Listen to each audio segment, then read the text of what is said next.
ضرور بھی ضرور تم پاؤ گے. کیا پاؤ گے؟ مسلمانوں کے، مومنوں کے، ایمان والوں کے سب سے سخت ترین دشمن کون؟ الیہود، یہودی. والذین اشرکوا، نمبر 2 پہ ہی کیا ہے؟ مشرکین ہے. 500 سال ہم کھو بیٹھے اس سلطنت کو جہاں 800 سال مسلمانوں کی حکومت تھی اور مسجدیں اور آباد تھی، اذانوں کے کیا ہیں آواز گونجتے تھے. آج ان مسجدوں کے اندر شراب خانوں کے اڈے اور گھوڑوں کے استبل بنائے گئے. کیوں؟ ہمارے اپنے کرتوت کی وجہ سے. پیسے کی اہمیت کا عقیدہ دل میں بیٹھا تو پیسہ کمانے کے لیے وہ تن من دھن لگا دیتا ہے بعینہ ہی. اسی طرح مسلمانوں، جب تک دین کی اہمیت کا اندازہ ذہن میں نہ بیٹھے گا، دین کے کام کرنے پہ، کوئی حرکت کرنے پہ آپ کا جی آپ کو نہیں مجبور کرے گا. اللہ کی قسم کھا کے کہتا ہوں، اگر مسلمان ہونا اتنا ہی آسان ہے جیسے آج کا مسلمان یہاں سمجھتا ہے، تو اللہ کی قسم کھا کے کہتا ہوں ابو لہب، ابو جہل پہلے مسلمان ہونے والے ہوتے. انہیں معلوم تھا لا الہ الا اللہ ایک کلمہ نہیں ہے، لا الہ الا اللہ ایک انقلاب ہے، ایک ریولیوشن ہے. سب بدلنا ہوگا، اپنے خواہش نفس کو چھوڑنا ہوگا. جو اللہ کے پاس ڈر کے مارے آتا ہے، اے اللہ گناہ ہو گیا معاف کر دے، 1 بار نہیں، 2 بار نہیں، 100 بار نہیں، 1000 بار نہیں. جب بھی ہوا مایوس نہ ہو میرے نوجوان بندو. اللہ کہتا ہے کہ جوانوں آؤ میرے پاس، میرے بندو آؤ میرے پاس. 1 بار نہیں، 1000 بار بھی 1 مرتبہ وہی گناہ کے لیے استغفر اللہ کہو، ہم بھی 1000 مرتبہ تمہارے لیے متوجہ ہوں گے. MSLI TV، رہنمائی بدلتی دنیا کے لیے.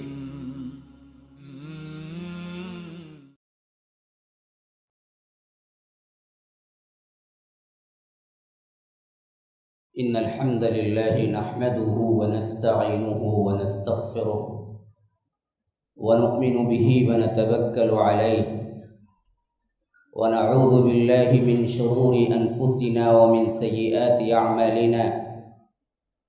من يهده الله فلا مضل له ومن يضلل فلا هادي له. وأشهد أن لا إله إلا الله وحده لا شريك له. وأشهد أن محمدا عبده ورسوله. أما بعد، فإن خير الحديث كتاب الله، وخير الهدي هدي محمد صلى الله عليه وسلم، وشر الأمور محدثاتها، وكل محدثة بدعة، وكل بدعة ضلالة، وفي رواية وكل ضلالة في النار. فأعوذ بالله السميع العليم من الشيطان الرجيم من همزه ونفثه ونفخه. يا أيها الذين آمنوا اتقوا الله حق تقاته ولا تموتن إلا وأنتم مسلمون. واعتصموا بحبل الله جميعا ولا تفرقوا. واذكروا نعمة الله عليكم إذ كنتم أعداء فألف بين قلوبكم فأصبحتم بنعمته إخوانا وكنتم على شفا حفرة من النار فأنقذكم منها. كذلك يبين الله لكم آياته لعلكم تهتدون. ولتكن منكم أمة يدعون إلى الخير ويأمرون بالمعروف وينهون عن المنكر وأولئك هم المفلحون. ولا تكونوا كالذين تفرقوا واختلفوا من بعد ما جاءهم البينات وأولئك لهم عذاب عظيم. يوم تبيض وجوه وتسود وجوه فأما الذين اسودت وجوههم أكفرتم بعد إيمانكم فذوقوا العذاب بما كنتم تكفرون. وأما الذين بيضت وجوههم ففي رحمة الله هم فيها خالدون. تلك آيات الله نتلوها عليك بالحق وما الله يريد ظلما للعالمين. ولله ما في السماوات وما في الأرض وإلى الله ترجع الأمور. كنتم خير أمة أخرجت للناس تأمرون بالمعروف وتنهون عن المنكر وتؤمنون بالله ولو آمن أهل الكتاب لكان خيرا لهم منهم المؤمنون وأكثرهم الفاسقون لن يضروكم إلا أذى وإن يقاتلوكم يولوكم الأدبار ثم لا ينصرون ضربت عليهم الذلة أينما ثقفوا إلا بحبل من الله وحبل من الناس وباءوا بغضب من الله وضربت عليهم المسكنة ذلك بأنهم كانوا يكفرون بآيات الله ويقتلون الأنبياء بغير حق ذلك بما عصوا وكانوا يعتدون اللهم أرنا الحق حقا وارزقنا اتباعه وأرنا الباطل باطلا وارزقنا اجتنابه اللهم علمنا ما ينفعنا وانفعنا بما علمتنا وارزقنا علما رب اشرح لي صدري ويسر لي أمري واحلل عقدة من لساني يفقه قولي. اس اللہ کے نام سے ابتدا جس کے ناموں کی کوئی انتہا ہی نہیں. ولو ان ما فی الارض من شجرۃ اقلام والبحر يمده من بعده سبعة ابحر ما نفدت کلمات اللہ. اس ذات اقدس پر کروڑوں درود و سلام ہو جو تمام جہانوں کے لیے رحمت للعالمین بن کے آئے تھے. اللہم صلی علی محمد وعلی آل محمد كما صليت على إبراهيم وعلى آل إبراهيم إنك حميد مجيد وبارك على محمد وعلى آل محمد كما باركت على إبراهيم وعلى آل إبراهيم إنك حميد مجيد. اسٹیج پر موجود معزز علماء کرام، برادران اسلام، واجب الاحترام بزرگوں، دوستوں، عزیز ساتھیوں، لائق احترام ماں اور بہنوں، اللہ تبارک و تعالی نے اس انسان کو پیدا کیا تو سب سے پہلے انسان کو رب العالمین نے اپنے ہاتھوں سے بنایا. فرمایا کہ لما خلقت بیدی استکبرت ام کنت من العالی. میں نے جس کو دونوں ہاتھوں سے بنایا، شیطان، تجھے کس چیز نے سجدہ کرنے سے انکار کر دیا؟ کیا تو تکبر میں پڑ گیا یا ہے ہی بہت اونچا؟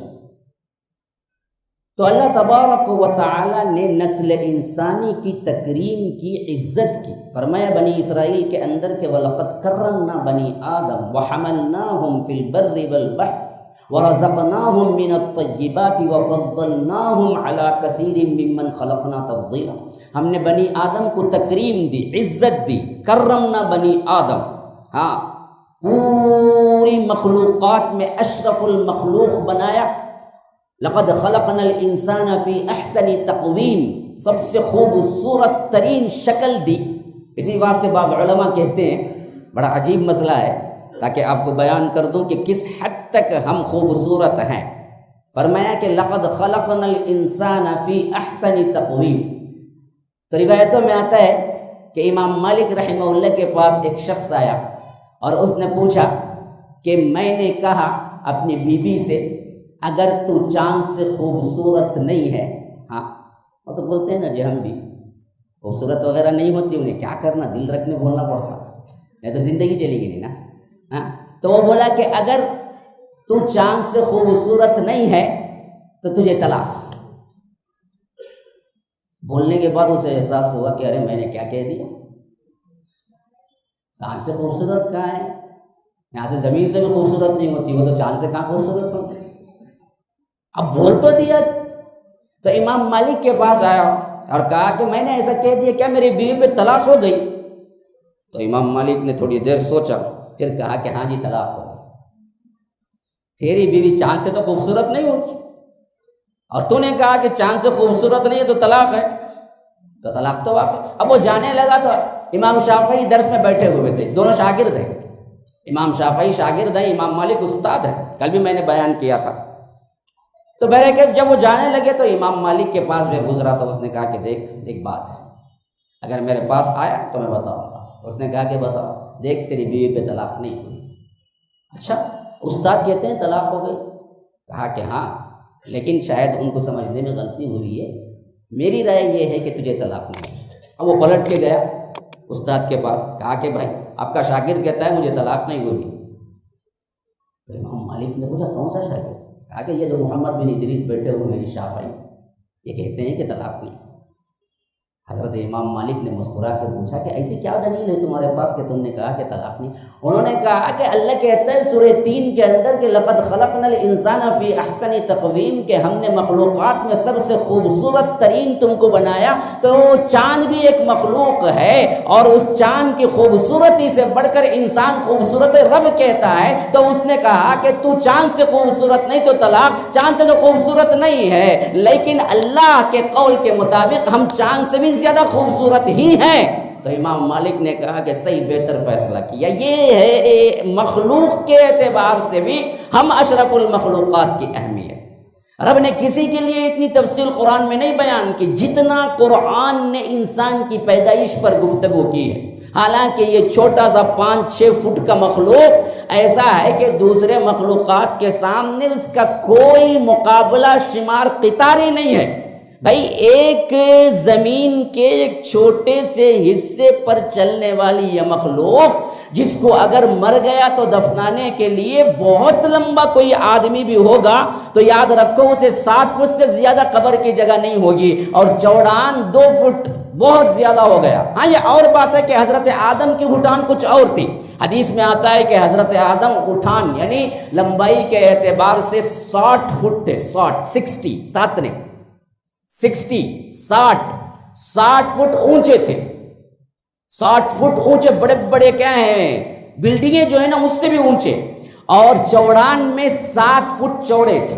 7 فٹ، ہم جو ایک 1.5 فٹ کے ہوتے ہیں نا، 7 فٹ چوڑے، لمبان میں 60 فٹ چوڑے اونچے، چلتے تھے تو یوں لگتا تھا ہوگا کہ کوئی بلڈنگ چل رہی ہے۔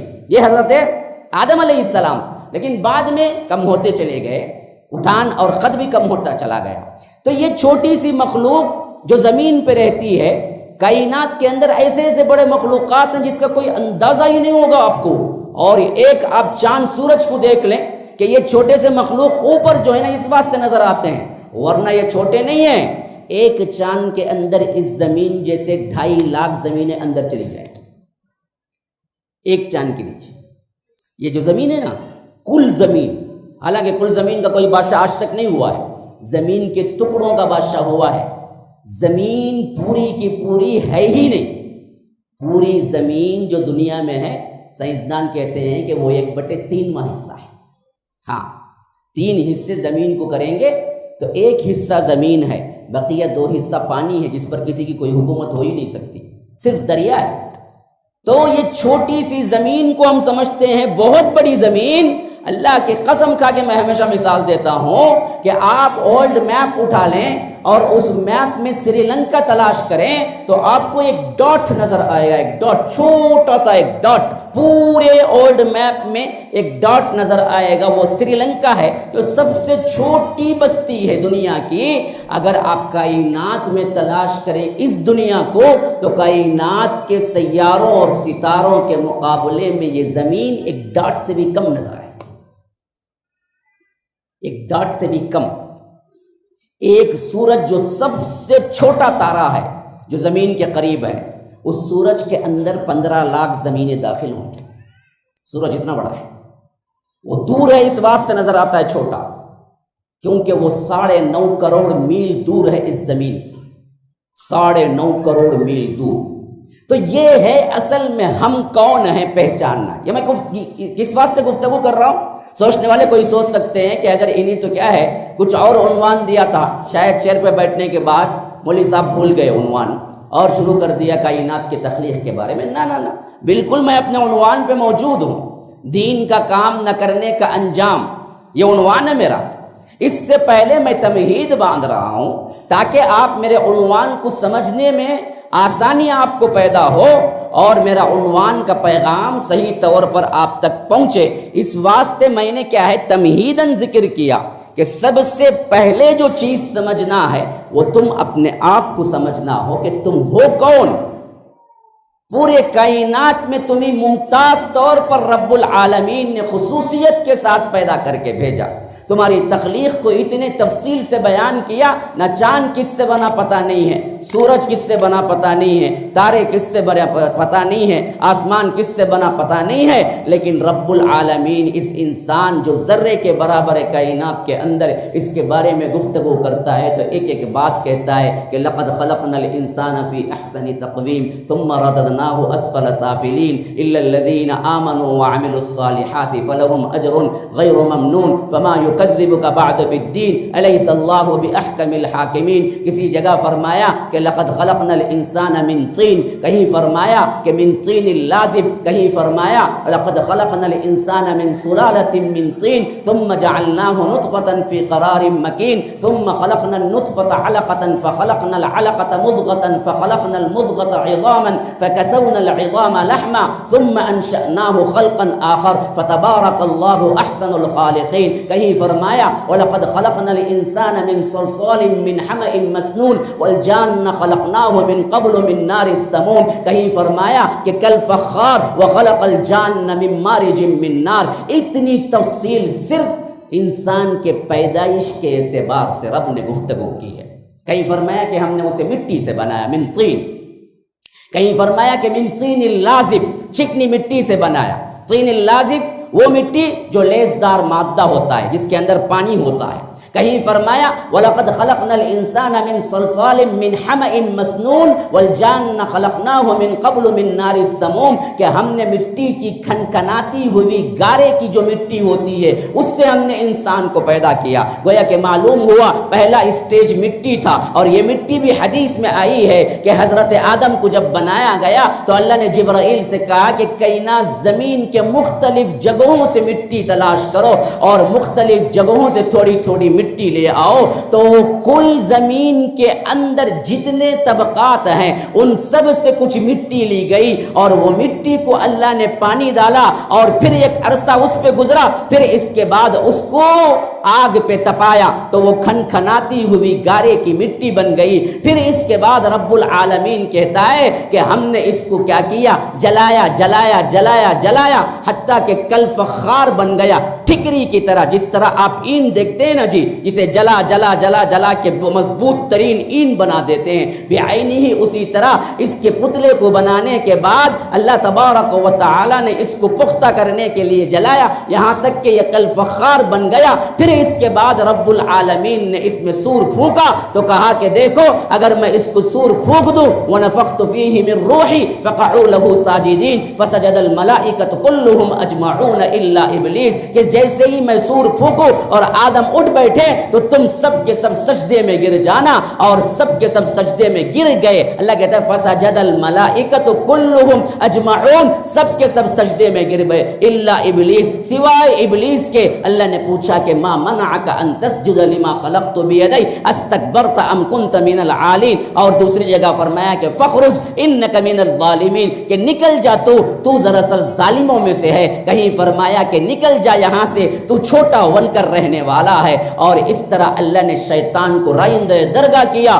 اور اپنے آدم کو جنت میں اندر رکھا۔ فرمایا کہ وَيَا آدَمُ اسْكُنْ أَنْتَ وَزَوْجُكَ الْجَنَّةَ، اور تم اور تمہاری بیوی جنت کے اندر رہو، فَكُلَا مِنْهَا رَغَدًا حَيْثُ شِئْتُمَا وَلَا تَقْرَبَا هَذِهِ الشَّجَرَةَ فَتَكُونَا مِنَ الظَّالِمِينَ، کہ چاہو جو چاہے کھاتے پیتے رہو، خوش بخوش رہو، تمہارے لیے کوئی پابندی نہیں ہے، لیکن صرف ایک پابندی کہ فلاں ذرت کے قریب نہ جانا۔ پھر اللہ کہتا ہے فَوَسْوَسَ لَهُمَا الشَّيْطَانُ لِيُبْدِيَ لَهُمَا مَا أُورِيَ عَنْهُمَا مِنْ سَوْآتِهِمَا وَقَالَ مَا نَهَاكُمَا رَبُّكُمَا أَلَمْ أَنْهَكُمَا عَنْ تِلْكُمَا الشَّجَرَةِ وَأَقُلْ لَكُمَا إِنَّ الشَّيْطَانَ لَكُمَا عَدُوٌّ مُّبِينٌ قَالَا رَبَّنَا ظَلَمْنَا أَنفُسَنَا وَإِن لَّمْ تَغْفِرْ لَنَا وَتَرْحَمْنَا لَنَكُونَنَّ مِنَ الْخَاسِرِينَ، کہ پھر انہوں نے اس درخت کے مزے کو چکھ لیا تو پھر اس کا نتیجہ یہ ہوا کہ ان کے کپڑے اور سطر کھل گئے اور انہوں نے دعائیں کی۔ اللہ تبارک و تعالی ان کی دعائیں کو قبول کیا اور قُلْنَا اهْبِطُوا مِنْهَا جَمِيعًا، کہ تم سب کے سب زمین میں اتر جاؤ، زمین میں اتار دیا۔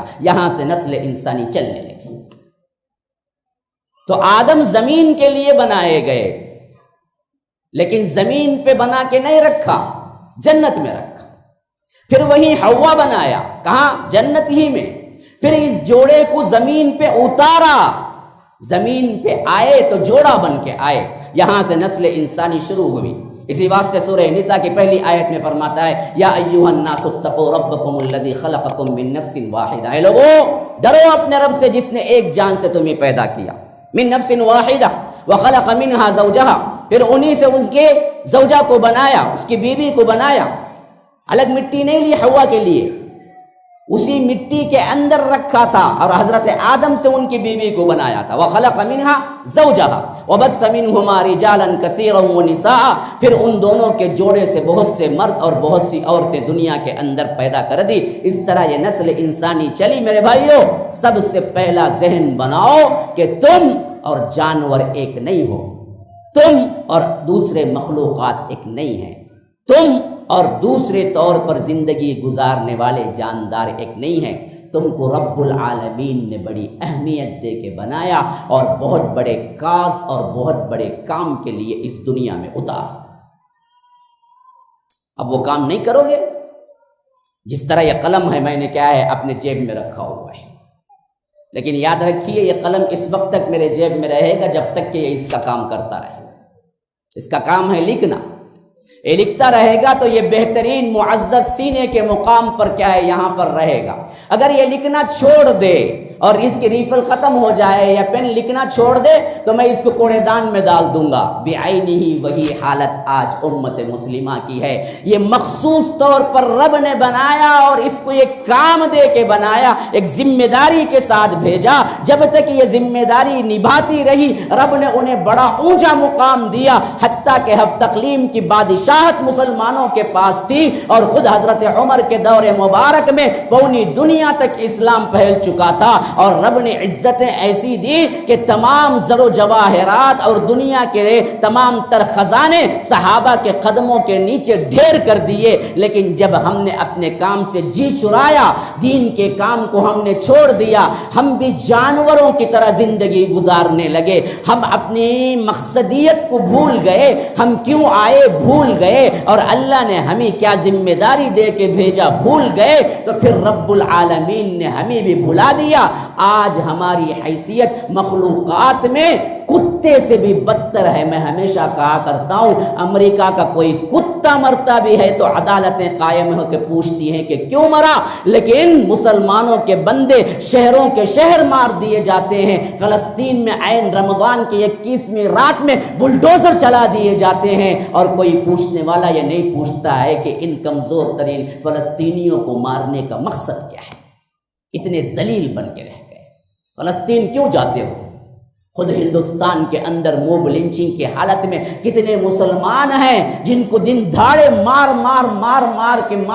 کے انہیں ستیہ ناش کر دیا گیا اور ان کی ویڈیو بنا کے شیئر کی گئی کہ دیکھو یہ ہے تمہاری حالت اس دنیا کے اندر۔ پھر بھی ہم کو ہوش کے ناخن لینے کی توفیق نہیں ہوتی۔ ہمارے چائے خانوں میں کیا ہے ہمارے نوجوان بیٹھے ہوئے ہیں، سگریٹیں پیتے نظر آ جائیں گے، ایک ہاتھ میں سگریٹ، ایک ہاتھ میں تمباکو، ایک ہاتھ میں موبائل، اور آپ کو نظر آئے گا کہ کوئی لیٹسٹ مووی، کوئی لیٹسٹ پکچر، کوئی لیٹسٹ گانا سنتے ہوئے چائے خانوں میں بیٹھ کے گزارنے والے ان نوجوانوں سے میں مخاطب ہوں کہ جب اس طرح قوم بگڑتی ہے تو رب تعالی ہمیں درندوں سے بدتر بنا دیتا ہے۔ یہ مضمون بڑا حساس مضمون ہے اور اس مضمون کے ساتھ میرا دلی لگاؤ بھی ہے۔ دین کا کام نہ کرنے کا انجام، ابھی میں مضمون میں داخل نہیں ہوا، میں یہ سب کچھ تمہیداً بیان کیا تاکہ آپ میرے مضمون کو سننے کے لیے تیار ہو جائیں۔ بہت ہی اہمیت کا حامل ہے اس دور کے اندر، خاص طور پر دین۔ لفظ دین یاد رکھیے، اس پر مجھے الگ سے گفتگو کرنی ہے، اور اس کا کام نہ کرنا یہ ایک جملہ ہے، یہ میرا دوسرا مضمون ہوگا۔ انجام تیسرا مضمون ہوگا۔ میرے اس ایک ٹاپک کے اندر 3 الگ الگ تقسیمات ہیں اور ان تینوں پر میں الگ الگ آپ سے گفتگو کروں گا، تبھی آپ کو اندازہ ہوگا کہ ہم کس حد تک گر چکے ہیں اور ہم نے کون سا ایسا گناہ کر بیٹھے جس کی وجہ سے رب العالمین ہم سے ناراض ہے۔ ناراض اس حیثیت سے کہ اللہ تبارک و تعالی کی دشمن ترین قوم جو ہے اللہ نے اس کو سب سے پیاری اور معزز ترین قوم جو امت مسلمہ ہے اس پر مسلط کر کے رکھ دیا ہے۔ کبھی کبھی ہم کہتے ہیں نا جی، کوئی انسان فاش غلطی کرتا ہے، کوئی انسان ایسی غلطی کرتا ہے جو اس سے توقع ہی نہیں ہے، کوئی بوڑھا ہو، کوئی 60-70 کا ہو، پھر بھی لڑکیوں کو چھیڑتا ہو، تو تب کبھی ہمیں غصہ آتا ہے تو ہم کیا کہتے ہیں، تجھے مارنا نہیں ہے جی، تجھے کیا ہے، چھوٹے بچے کی چپل لے کے مارنا ہے۔ ایک تو مارنا ہی ذلت ہے، ایک تو مارنا ہی کیا ہے اس کے لیے سزا ہے، لیکن کبھی کبھی ہم کہتے ہیں کہ تیرا جو گناہ ہوا ہے نا وہ اتنا سخت گناہ ہے، تجھے مارنا کافی نہیں ہے، تجھے مارنے کے لیے چھوٹے بچے کی چپل لے کے مارنا ہے۔ بعینہ ہی اسی طرح رب العالمین کے غضب میں ہم اتنے گرفتار ہیں کہ اللہ نے ہمیں سزا دی، سزا صرف سزا کے طور پہ نہیں دی بلکہ اللہ کا سب سے نمبر 1 دشمن جو ہے اس کے ہاتھوں سے ہمیں سزا دے رہا ہے، جو یہودی، اللہ کا دشمن نمبر 1۔ یہ میں نہیں کہتا، قرآن پڑھو، خود قرآن کہتا ہے لَتَجِدَنَّ أَشَدَّ النَّاسِ لَتَجِدَنَّ أَشَدَّ النَّاسِ عَدَاوَةً لِلَّذِينَ آمَنُوا الْيَهُودَ وَالَّذِينَ أَشْرَكُوا، تم ضرور بھی ضرور پاؤ گے۔ دو تاکید آئیں، دو تاکید۔ علماء بیٹھے ہوئے ہیں، کوئی غلطی ہو تو آپ مجھے ٹوک کے پوچھ سکتے ہیں کہ تم نے غلطی کی۔ لا، لام یہ بھی تاکید کے لیے آتا ہے، نون تشدید تاکید کے لیے آتا ہے، دونوں بیک وقت جملے کے اندر آئے۔ فرمایا کہ لا تجدن، ضرور بھی ضرور تم پاؤ گے۔ کیا پاؤ گے؟ مسلمانوں کے، مومنوں کے، ایمان والوں کے سب سے سخت ترین دشمن کون؟ الیہود، یہودی، والذین اشرکوا۔ نمبر 2 پہ ہی کیا ہے؟ مشرکین ہے۔ نمبر 2 پہ مشرکین ہے، نمبر 1 پہ یہودی ہے۔ اللہ نے کہا کہ سب سے پہلا نمبر 1 دشمن یہودی ہے۔ نمبر 2، ہاں اشارے کہاں دے رہا ہوں سمجھ لیجئے، میں سمجھتا ہوں میں ذہین ترین سماعتوں سے خطاب کر رہا ہوں، جہاں میں اشارے دے رہا ہوں وہاں تک آپ کی ذہنیتیں پہنچیں گی، کھل کے بولنے کی کوئی ضرورت نہیں ہے، آپ حساس لوگ ہیں۔ والذین اشرکوا دوسرے نمبر پہ ہے، جو آج کیا ہیں، بڑی تیزی کے ساتھ حیدرآباد نہیں پورے انڈیا کے اندر پھیل رہی ہے اور دشمنی اور عصبیت میں آگے بڑھ کر مسلمانوں کو ٹارگٹ کر رہی ہے، اور بہت بڑی بڑی سازشیں ہو رہی ہیں، معمولی سازشیں نہیں ہیں۔ اگر تم اسی طرح سوتے رہو گے تو یاد رکھو مٹ کے رہ جاؤ گے اور تمہیں پتہ بھی نہ چلے گا۔ ہاں، تمہیں پتہ بھی نہیں چلے۔ ایسی حالتیں بہت، اسپین کی تاریخ اٹھا کے دیکھ لو، 800 سال جہاں پر حکومت ہوئی تھی، عبد الرحمن الداخل جو سب سے پہلے بادشاہ وہاں پر داخل ہوا تھا 1492 میں، 800 سال کی حکومت کے بعد 1492 آخری وہاں کا بادشاہ غرنا تھا، جو آخری شہر تھا، اس شہر سے ابو عبداللہ جو غدار نکلا، جو اندلس کو انگریزوں کے حوالے بیچ دیا اور اپنی قوم سے غداری کر کے نکل کے بھاگا، حالانکہ چند سالوں کے اندر وہ بھی مر گیا، لیکن مسلمانوں کے اوپر ایک بہت بڑا بوجھ چھوڑ گیا۔ یہ ابو عبداللہ غدار کی وجہ سے آج تقریباً ہو گیا 2021 چل رہا ہے اور 22 کے قریب ہیں، 1492 اٹھا لو، 500 سال ہم کھو بیٹھے اس سلطنت کو جہاں 800 سال مسلمانوں کی حکومت تھی اور مسجدیں اور آباد تھی، اذانوں کے کیا ہیں آواز گونجتے تھے۔ آج ان مسجدوں کے اندر شراب خانوں کے اڈے اور گھوڑوں کے استبل بنائے گئے۔ کیوں؟ تمہارے اپنے کرتوت کی وجہ سے، تمہارے نہیں، ہمارے اپنے کرتوت کی وجہ سے۔ ہم نے دین کا کام چھوڑا، ہم مست ہو گئے اس دنیا کے اندر۔ نہ سمجھو گے تو مٹ جاؤ گے اے ہندی مسلمانوں، تمہاری داستان تک بھی نہ ہوگی داستانوں میں۔ یاد رکھو بڑا کٹھن مرحلہ ہے، اس مرحلے سے گزرنا ہے۔ یہ کھاتے پیتے کیا ہیں؟ ابھی میں آ رہا تھا تو سن رہا تھا اتنے مندی کی دکانیں کھلی ہوئی ہیں اس روڈ پہ، تو اس روڈ کا نام ہی مندی روڈ پڑ گیا۔ ہاں کھاتے رہو مندیاں، بڑے شوق سے کھاتے رہو۔ ہم نے تو کیا ہے، کھانے میں نام پیدا کیا ہے، ہم نے نت نئے پکوان میں نام پیدا کیے ہیں۔ یہی بدبختی ہماری چاہیے کہ بریانی بھی حتیٰ کہ کیا ہے ہمارے مزے اور ہمارے ذوق شوق نے پیدا کی ہے۔ ہم نے کھانوں میں تو اپنا کام انجام دیا، لیکن جس کاز کے لیے رب العالمین نے ہمیں بھیجا تھا اس کاز کو ہم بھلا بیٹھے تو اللہ تبارک و تعالی نے ہمیں یہودیوں کے حوالے کر دیا، حتیٰ کہ یہودی اتنے مسلط ہیں ہمارے اوپر، تم اگر حلال کی ایک پائی کھانا چاہتے ہو نہیں کھا سکتے بغیر بینکنگ کے، اور بینکنگ سسٹم دنیا کے اندر مضبوط کرنے والا نمبر 1 یہودی ہے۔ جاؤ جاؤ جاؤ کسی بھی کونے میں چلے جاؤ، آپ کو 1 روپیہ بغیر بینک کے نہیں ملے گا۔ اگر آپ لاکھ بھی کہیں کہ میں سود سے بچا ہوا ہوں، لیکن یہ وہ زمانہ ہے جس میں اللہ کے رسول نے فرمایا کہ سود سے بچنے والے کو بھی اس کا گرد و غبار اور اس کی دھول اس تک پہنچ کر رہے گی۔ حرام لقمہ کھاتے ہیں، حرام لقمہ پڑھتے ہیں، نماز کرتے نہیں، پرہیز، دوا کھاتے ہیں، یہ حالت ہے ہماری۔ پرہیز تو کرتے نہیں، دوا کھانے پہ تو لوگ ہوئے، کیا یہ دوا اثر کرے گی؟ پرہیز کرنا پڑے تب جا کے اثر کرے گی۔ تو میرے بھائیو، سب سے پہلی چیز میرے عنوان کی دین سمجھو۔ دین کا کام کیوں نہیں ہو رہا ہے جی؟ ارے دین ہی سمجھا نہیں تو کام کہاں سے کرے گا بھائی؟ دین کی اہمیت جانا ہی نہیں تو کام کہاں سے کرے گا؟ دین کی ذمہ داری جانا ہی نہیں تو کام کہاں سے کرے گا؟ بھائی جس چیز کی جو اہمیت ہوگی اسی حیثیت سے انسان حرکت کرتا ہے۔ ہمارے بچپن سے دماغ میں ڈالا جاتا ہے کہ دیکھو جی پیسہ نہ ہو تو کچھ نہیں ہوگا، پیسہ نہ ہو تو کچھ نہیں ہوگا، پڑھائی نہ ہو تو کچھ نہیں ہوگا۔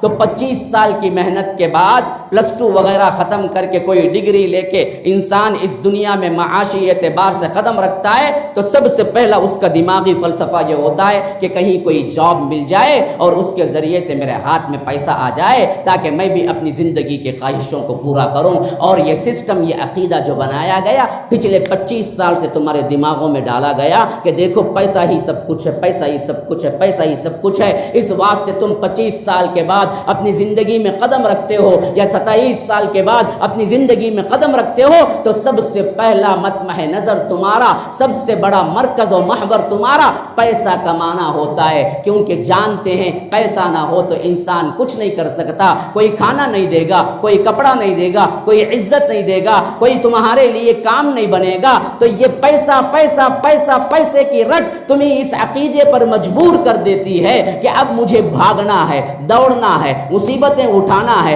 خون پسینہ یہ کرنا ہے۔ کسی کو جاب مزدوری کی ملی وہ بھی مزدور بنا بھاگ رہا ہے، کسی کو جاب چیئر پہ بیٹھ کے کام کرنے کی ملی انجینئر بنا لیکن وہ بھی خون پسینہ یہ کر رہا ہے، بیوی بچوں سے الگ ہو رہا ہے، مشکلیں اٹھا رہا ہے۔ کیوں؟ پتہ ہے پیسہ کیا ہوتا ہے۔ یاد رکھو پیسے کی اہمیت کا عقیدہ دل میں بیٹھا تو پیسہ کمانے کے لیے وہ تن من دھن لگا دیتا ہے بعینہ ہی۔ اسی طرح مسلمانوں، جب تک دین کی اہمیت کا اندازہ ذہن میں نہ بیٹھے گا، دین کے کام کرنے پہ، کوئی حرکت کرنے پہ آپ کا جی آپ کو نہیں مجبور کرے گا۔ آپ لاکھ چیخ لو۔ مجھے جب بتایا گیا کہ یہ مضمون اور اس عنوان پہ مجھے کرنا ہے تو مجھے بتایا گیا کہ دیکھو یہاں پر بہت سستی ہے، لاکھ کہہ لو، لیکن لوگ اپنے مشاغل میں مصروف ہیں، نمازیں تو ہو ہی جاتی ہیں، جمعہ اذکار تو ہو ہی جاتے ہیں، فجر ظہر تو ہو، لیکن دینی کام کرنے کے لیے کوئی تیاری نہیں۔ اور یہ بھی مجھے بتایا گیا کہ یہ جامع مسجد ہے اور یہ بہت قدیم مسجد ہے، خالد بن ولید نام بھی بڑا شاندار صحابی پہ رکھا گیا ہے، لیکن یہاں کام نہ ہونے کے برابر ہے۔ کیوں جی؟ وجہ کیا ہے اس کی؟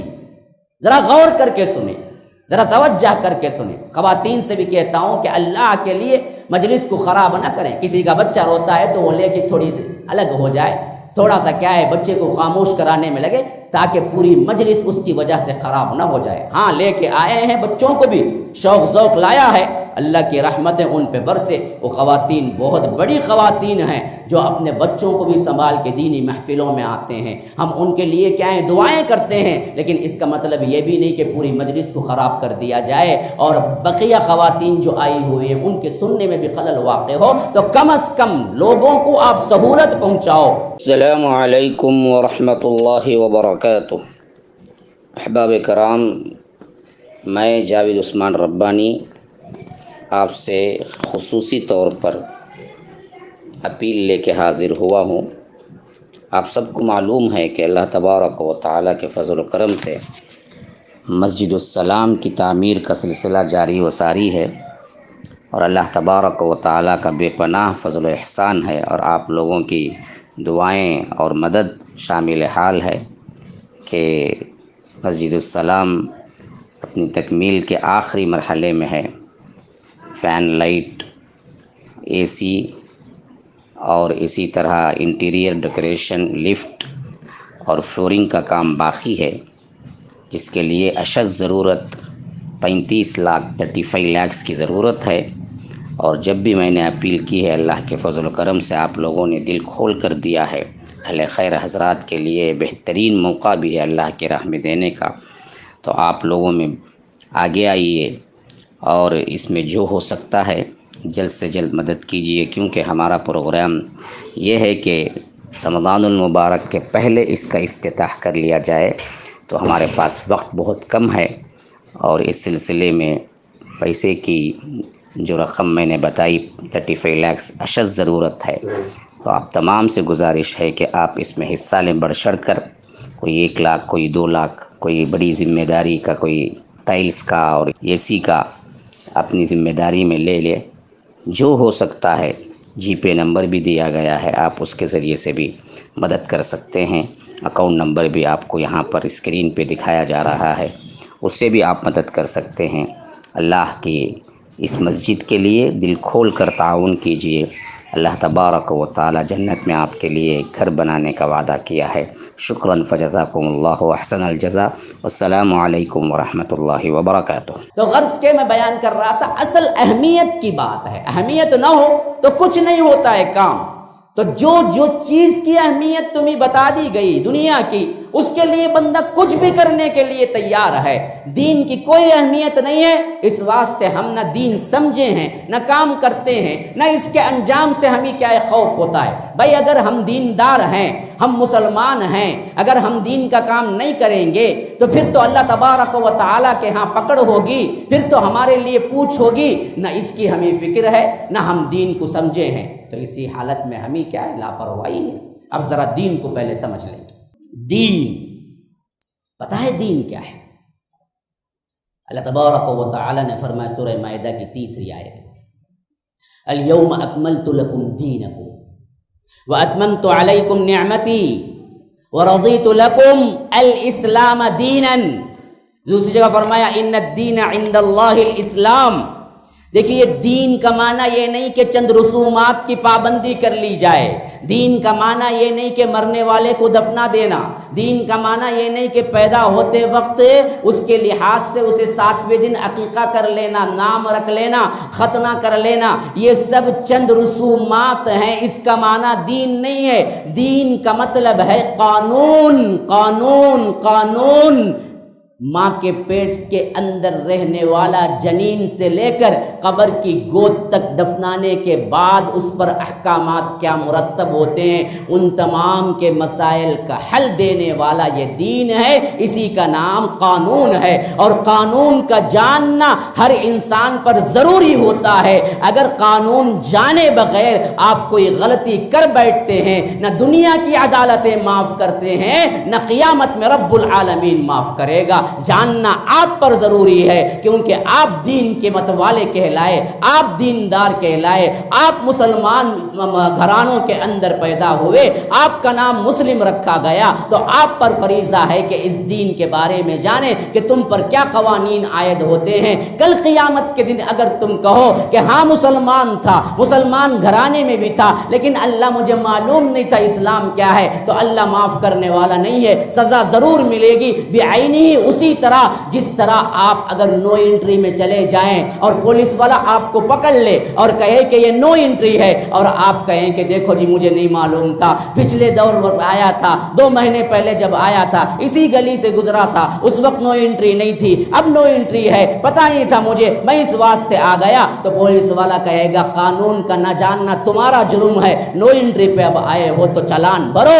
یہی قانون دنیا کا بھی ہے، یہی قانون آخرت کا بھی ہے کہ رب العالمین جب قانون دیا تو اس قانون کو جاننا ماننا تمہارا فریضہ تھا. اگر تم نہیں جانو گے, نہیں مانو گے اور اسی طرح تم بیگانے رہ کے مر جاؤ گے تو کل اللہ تبارک و تعالی تمہیں اندھا اٹھائے گا. اندھا, ہاں میں نہیں کہتا, یہ رب کہتا ہے, میں نہیں کہتا, یہ جاوید کے الفاظ نہیں ہیں, یہ رب العالمین کے الفاظ ہیں. جاؤ جاؤ جاؤ سورہ طٰہٰ کھول کے پڑھ لو. اللہ تبارک و تعالی نے فرمایا کہ ہم اسے اندھا اٹھائیں گے. وہ کہے گا قال رب لما حشرتنی اعمى وقد كنت بصيرا قال كذلك اتتك آیاتنا فنسیتها وكذلك اليوم تنسى. اے اللہ میں تو دنیا میں بینا تھا, میں تو دنیا میں دیکھنے والا تھا, میں تو دنیا میں اندھا نہیں تھا, آخر تو مجھے اندھا حشر کے میدان میں اٹھایا کیوں؟ اللہ تبارک و تعالی فرمائے گا اتتک آیاتنا فنسیتها. ہاں تو دنیا میں میرے آیتوں سے اندھا بنا رہا. تیرے پاس میرا قرآن تھا, تیرے پاس میرے رسول کی حدیث تھی, تیرے پاس پورا اسلام تھا, لیکن تو نے پڑھا بھی نہیں, تو نے جانا بھی نہیں, تو نے سیکھا بھی نہیں, تو اپنی زندگی میں مست گزار رہا تھا, تو وہاں اندھا بنا رہا, وہاں بھولا رہا. وَكَذَلِكَ الْيَوْمَ تُنْسَى. آج میں تجھے بھلائے دیتا ہوں, آج میں تجھے نہیں نظر انداز کر دیتا ہوں. آج دراصل تو اسی حقیقت پر ہے کہ تو وہاں اندھا بنا رہا, آج تجھے یہاں اندھا بنا کے میں اٹھا رہا ہوں. قبر کے ہم کو 3 سوالات معلوم ہیں میرے بھائیوں, 3 سوالات تو آئے ہیں, لیکن ترمذی وغیرہ کی روایتوں میں 4واں سوال بھی آیا ہے. 4واں سوال بھی آیا ہے. یہ 4واں سوال بہت اہمیت کا حامل ہے, لیکن بہت کم سننے میں آتا ہے. اس میں یاد رکھو ان سب لوگوں کے لیے تازیانہ ہے, ان سب لوگوں کے لیے مار ہے جو سمجھتے ہیں کہ ہم تو کیا دینی گھرانے میں پیدا ہو گئے, ہمارا نام تو مسلمان ہے, کسی بھی طرح چلے جائیں گے, فلاں کا دامن پڑھ کے چلے جائیں گے. ارے ہم تو امت محمدیہ ہیں جی, اللہ کے رسول چھوڑ دیں گے کیا؟ یعنی تو بعض کہتے غوث اعظم کا دامن پکڑ کے چلے جائیں گے بھائی ہم. ارے بدبخت, سب اٹھیں گے تو ننگے اٹھیں گے, کس کا دامن پکڑو گے, کیا پکڑو گے؟ وہاں تو حفاتن عراتن غرلن. اللہ کے رسول صلی اللہ علیہ وسلم نے فرمایا کہ بغیر کپڑے کے, بغیر جوتی کے, بغیر کیا ختنہ کیے ہوئے, جیسے ماں کے پیٹ سے نکلتا ہے اسی طرح قبر کے پیٹ سے بندہ نکلے گا اور ننگ دھڑنگ بھاگے گا, بے تحاشا ہو کے, کوئی ہوش نہیں ہوگا, رب کی طرف بھاگے گا. تو حضرت عائشہ نے پوچھا اللہ کے رسول جب سب ننگ دھڑنگ ہوں گے, مرد بھی ہوں گے, عورتیں بھی ہوں گے, بھاگ رہے ہوں گے, تو کیا وہ ایک دوسرے کو نہیں دیکھیں گے؟ اللہ کے رسول نے کہا کہ عائشہ کیا پوچھتی ہو تم رضی اللہ عنہ, کیا پوچھتی ہو؟ وہاں تو عالم یہ ہوگا کہ ایک دوسرے کو دیکھنے کا کس کو پرواہ ہوگی. وہاں تو اللہ کے ڈر سے لوگ کانپ رہے ہوں گے اور بھاگے جا رہے ہوں گے. وہاں کس کو خیال آئے گا کہ کوئی ایک دوسرے کے سطر کو دیکھے؟ وہاں تو عالم ہی کچھ اور ہوگا, جس کو رب العالمین فرماتا ہے یا ایھا الناس اتقوا ربکم ان زلزلۃ الساعۃ شیء عظیم یوم ترونها تذهل كل مرضعۃ اما ارضعت وتضع كل ذات حمل حملها وترى الناس سکارى وما هم بسکارى ولكن عذاب اللہ شدید. اے لوگو اپنے رب سے ڈرو, یقیناً قیامت کا زلزلہ بڑا زبردست زلزلہ ہے. ان زلزلۃ الساعہ شیء عظیم, بہت بڑا امر ہے. کیا ہوگا اس وقت, کیا ہوگا اس وقت؟ یوم ترونها تذهل كل مرضعة اما ارضعت. تم دیکھو گے دودھ پلانے والی ماں اپنے دودھ پیتے بچے کو اٹھا کے پھینک دے گی.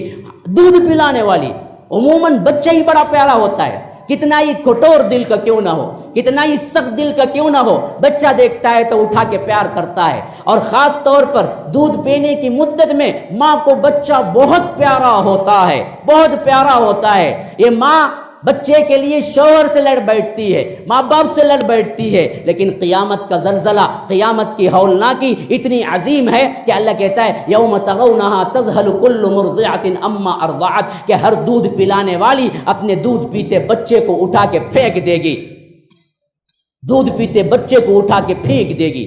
اما ارضعت وتضع كل ذات حمل حملها, ہر حمل والی اپنے حمل کو گرا دے گی. ہر حاملہ عورت, ہر حاملہ جاندار, ڈر اتنا ہوگا کہ حمل گر جائے گا. وَتَرَى النَّاسَ سُكَارَى, اور تم دیکھو گے لوگ نشے میں ہوں گے. وَمَا هُمْ بِسُكَارَى, وہ نشے میں نہیں ہوں گے. وَلَكِنَّ عَذَابَ اللَّهِ شَدِيد, یہ دراصل اللہ کا عذاب ہی اتنا شدید تر ہوگا. کیوں کہا کہ لوگ نشے میں ہوں گے؟ نشے میں ہوتا ہے تو انسان ایسے نہیں کھڑا ہو سکتا, لڑکھڑاتا ہے. ڈر کے مارے ہر انسان زمین پہ لڑ کھڑا رہا ہوگا، چلنے کی ہمت نہیں ہوگی. جیسے کبھی کبھی ہم کہتے ہیں نا کہ پاؤں کی طاقت چلی گئی بھائی ڈر کی وجہ سے، مجھے کھڑنے نہیں ہوا. یہ نیوز سن کر کسی کو فون آتا ہے، تمہارے والد اچھے تھے، گیا ہوا تھا سعودیہ کہیں اور جاب کے لیے، اچانک فون، کیا ہوا؟ تمہارے والد کا انتقال ہو گیا. تو فون پکڑے پکڑے گر جاتا ہے بندہ. کیوں؟ کھڑنے کی سخت نہیں ہوتی اس وقت. عالم یہ ہوتا ہے ہولناکی کا. تو یہی عالم پورے انسانیت پر چھایا ہوا ہوگا قیامت کے دن کہ اللہ کہتا ہے کہ وَتَرَى النَّاسَ سُكَارَىٰ، تم دیکھو گے کہ لوگ نشے میں ہوں گے. وَمَا هُمْ بِسُكَارَىٰ، نہ نشے میں نہیں ہوں گے لوگ اصل میں. وَلَكِنَّ عَذَابَ اللَّهِ شَدِيدٌ، کہ اللہ کا عذاب ہی اتنا سخت ترین عذاب ہوگا کہ وہ کھڑنے نہیں پائیں گے. اس حالت سے گزرنا ہے میرے بھائیوں، کوئی چھٹکارا نہیں ہے کسی کو. اس حالت سے گزرنا ہے. سوال ہونا ہے، تمہیں پوچھا جائے گا. وہاں پر آپ یہ کہیں گے کہ مجھے معلوم نہیں، ایکسکیوز نہیں دیا جائے گا. معلوم کرنا تمہاری ذمہ داری تھی، قانون کو جاننا تمہاری ذمہ داری تھی، تو دین کا جاننا تمہاری ذمہ داری ہے. اب اس دین کو جانو. یہ دین کیا ہے؟ یہ دین ہے کہ ان الذین قالوا ربنا اللہ ثم استقاموا. دین کا مطلب کیا ہے؟ کہا کہ یہ وہ لوگ ہوتے ہیں جو کہتے ہیں کہ اللہ ہی میرا رب ہے، پھر اس پر جم جاتے ہیں. سفیان بن عبداللہ کہتے ہیں کہ اللہ کے رسول صلی اللہ علیہ وسلم کے پاس آیا، کہا کہ اللہ کے رسول آپ مجھے ایسی نصیحت کیجئے کہ پھر اس کے بعد مجھے کسی نصیحت کی ضرورت نہیں ہے. تو اللہ کے رسول صلی اللہ علیہ وسلم نے فرمایا کہ دیکھو، کہو کہ قل آمنت باللہ ثم استقم، کہہ کہ تو اللہ پر ایمان لایا پھر اس پر جم جا، بس. اس کے بعد کوئی اس نصیحت کی ضرورت نہیں ہے. ہاں، تم نے یہ شہادت دی ہوئی ہے، اشہد ان لا الہ الا اللہ واشہد ان محمد الرسول اللہ سے. بتاؤ کون انکار کرتا ہے؟ بتاؤ، کوئی ہاتھ اٹھا کے بتاؤ مجلس میں کہ بھائی مجھے نہیں مانتا، میں نہیں مانتا یہ شہادت. بولے گے کوئی؟ ادنا سے ادنا ترین مسلمان بھی بولے گا؟ ہے کوئی اس مجلس میں کہنے والا کہ ہمیں کیا اس شہادت سے کوئی لینا دینا نہیں ہے؟ نہیں ہے نا؟ اور شہادت کیا یہ بھی معلوم ہے؟ نہیں معلوم ہے بہت سو کو. اشہد ان لا الہ الا اللہ، میں گواہی دیتا ہوں، میں شہادت دیتا ہوں اللہ تبارک و تعالیٰ کے علاوہ کوئی معبود برحق نہیں ہے. واشہد ان محمد الرسول اللہ، اور میں گواہی دیتا ہوں کہ محمد صلی اللہ علیہ وسلم اللہ کے رسول ہیں. اس گواہی کے ساتھ تم مسلمان ہوئے ہو، مسلمان گھرانے میں پیدا ہوئے ہو، تو اس گواہی کے ساتھ تم مسلمان ہو چکے ہو. اللہ کا فضل ہے. اب اس گواہی دینے والے کے بعد تم پر سب سے بڑا فریضہ یہ ہے کہ تم اسلام کو جانو اور اسلام پر چلو اور اسلام کو دوسروں تک پہنچاؤ. یہ سمجھ اصحاب رسول اللہ صلی اللہ علیہ وسلم کو بدرجہ اتم موجود تھی، جس واسطے ان کے اندر کبھی کوتاہی نہیں ہوئی. اور ہم لاشعوری مسلمان ہیں، وہ شعوری مسلمان ہیں. اللہ کی قسم کھا کے کہتا ہوں، ایک جملہ بڑے ذہنوں کے اندر رکھ لو، اپنے دامن میں کیا ہے اچھی طرح باندھ کے رکھ لو یا اپنے سینوں میں بٹھا کے رکھ لو. اللہ کی قسم کھا کے کہتا ہوں، دوبارہ اور سہبارہ اللہ کی قسم کھا کے کہتا ہوں، اگر مسلمان ہونا اتنا ہی آسان ہے جیسے آج کا حیدرآبادی مسلمان یہاں سمجھتا ہے، تو اللہ کی قسم کھا کے کہتا ہوں ابو لہب، ابو جہل پہلے مسلمان ہونے والے ہوتے. انہیں معلوم تھا لا الہ الا اللہ ایک کلمہ نہیں ہے، لا الہ الا اللہ ایک انقلاب ہے، ایک ریولیوشن ہے. سب بدلنا ہوگا، اپنے خواہش نفس کو چھوڑنا ہوگا، اپنی من کی باتوں کو چھوڑنا ہوگا، نبی کی اطاعت لازماً کرنی ہوگی، اپنی جان اپنا مال سب کچھ قربان کرنا ہوگا. یہ سب کچھ ان کو بھی معلوم تھا، باوجود وہ دشمنان اسلام کے وہ ایمان کو سمجھتے تھے، اسی واسطے انہوں نے اسلام قبول نہیں کیا. اگر ان کو معلوم ہوتا لا الہ الا اللہ بھی کہو سود بھی کھاتے رہو، لا الہ الا اللہ بھی کہو نمازیں بھی ضائع کرتے رہو، لا الہ الا اللہ بھی کہو ڈانس بھی ہوتا رہے، سنڈے فنڈے بھی ہوتا. سنڈے فنڈے کوئی ہوتا تھا، کہتے یہاں پر کوئی میرے احباب سنائے تھے، پتہ نہیں اللہ تعالیٰ نے ان لوگوں کو عقل دی ہے یا نہیں ہے، کس طرح مسلمانوں کو بربادی کا سبب اور کس طرح مسلمان بربادی کے دہانے پہ بھاگتے چلے جا رہے ہیں، بالکل انگریزوں کی عکاسی، غیروں کی عکاسی، اور اس دھڑلے کے ساتھ گویا کہ اللہ دیکھ نہیں رہا ہے، کوئی تمہیں پکڑنے والا نہیں ہے، تم شتر بے مہار ہو، اللہ سے خوف کھاؤ، یاد رکھو تمہاری حرکت جنبش اللہ کے ہاں ریکارڈ ہو رہی ہے، اور ایک سوال تم سے الگ کیا جائے گا اور جواب طلب کیا جائے گا، وَوَجَدُوا مَا عَمِلُوا حَاضِرًا، تم نے جو عمل کیا ہے سب کا سب اللہ تبارک و تعالی سامنے رکھ دے گا، لا يغادر صغیرۃ ولا کبیرۃ الا احصاها، کہ چھوٹی سی چھوٹی بات بھی نہیں چھوڑی جائے گی، بڑی سے بڑی بات بھی نہیں چھوڑی جائے گی۔ یاد رکھو تم سنڈے مناؤ یا فنڈے مناؤ یا برباد ہو یا حرکت جنبش، تم اپنے کمرے کے اندر لائیو طور پر تم فحاشی دیکھو اور یہ نیٹ کا زنا کرتے رہو، اللہ کی قسم کمرے کے بند دروازے کے اندر، تمہارے آستینوں کے اندر تم چھپا کے بھی موبائل دیکھو، تمہارے ساتھ دو فرشتے بیٹھے ہوئے ہیں اور یہ لکھ بھی رہے ہیں ما یلفظ من قول الا لدیہ رقیب عتید، کہ اللہ تبارک و تعالی فرماتا ہے کہ تمہاری زبان سے کوئی لفظ نہیں نکلتا لیکن نکلنے والے فرشتے موجود ہیں اور کل تمہیں کھینچ کے لے جائیں گے، اللہ تبارک و تعالی کے پاس کھڑا کریں گے اور کہیں گے کہ یہ بدبخت ہے جو اللہ تبارک و تعالی کی نافرمانی کرتا تھا۔ اللہ سورہ قاف میں فرماتا ہے وجاءت سکرۃ الموت بالحق ذلک ما كنت منه تحید ونفخ في الصور ذلك يوم الوعید وجاءت كل نفس معها سائق وشهید لقد كنت في غفلة من هذا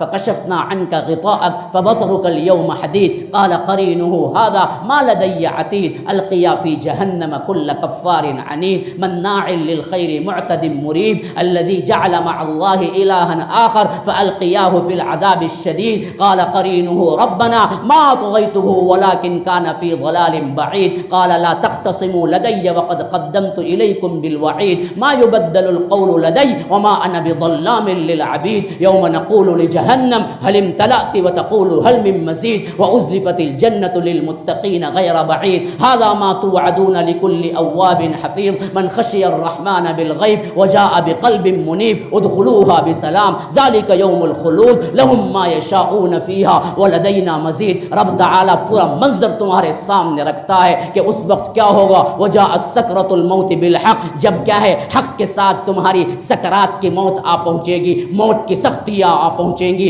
کوئی کہے گا ہائے میں نے کیا کر دیا ہے، کوئی کہے گا ہائے مجھے 1 منٹ کا وقفہ دے دیا جائے، کوئی کہے گا ہائے 1 دن دے دو میں نیکی کر کے آؤں گا۔ اللہ کہتا ہے کہ نہ نہ نہ، سب سے انکار کر دیا جائے گا۔ کلا اذا بلغت الحلقوم، جب تمہاری جان ہنسلی تک پہنچ جائے گی، وانتم حینئذ تنظرون ونحن اقرب الیہ منکم ولکن لا تبصرون، لوگ وہاں کھڑے ہوتے ہیں سمجھتے ہیں کہ ہم زیادہ قریب ہیں، اللہ کہتا ہے کہ نہ نہ نہ، تمہارے قریب نہیں ہے وہ، جنت میں وہاں پر جب فرشتے آئیں گے یا جہنم کے جو فرشتے آئیں گے، جو بھی وہاں سختی ہو رہی ہوگی، اس وقت تم سمجھتے ہو کہ مریض کے ہم زیادہ قریب ہیں، اللہ کہتا ہے کہ نہیں نہیں، ہمارے فرشتے سب سے زیادہ قریب ہوتے ہیں، ہاں تک کہ تمہارے رگ جان سے زیادہ قریب ہوتے ہیں۔ اس وقت مردہ چیخے گا، پکارے گا، ہاں کچھ کر کے آ جاؤں گا، آئے مجھے مہلت دے دی جائے، اللہ کہتا ہے کہ نہیں نہیں، سکرۃ الموت بالحق ذالک ما کنت منہ تحید، اس وقت معلوم ہو جائے گا کہ ہر چیز کٹ کر رہ جانے والی ہے،